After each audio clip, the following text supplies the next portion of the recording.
এই গাবের picture upload করার পর প্রচুর পরিমাণে কমেন্টস এসেছিল যে সবার কাছেই এই গাবটা অনেক পছন্দ এবং দেখলাম যে জায়গা ভেদে এক একজন এক এক নামে চেনে।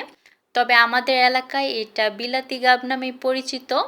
এই গাবটা কার কার পছন্দ সেটা কমেন্টসে জানাতে পারেন।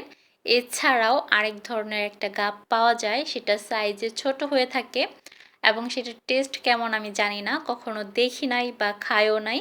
আর সহজে ওই গাবটা আমাদের এলাকায় বিক্রি করে না, আমি কোথাও দেখি নাই এর আগে, তাই ওই গাবটার টেস্ট বলতে পারলাম না। তবে এই গাবটা আমার কাছে ভালোই লাগে।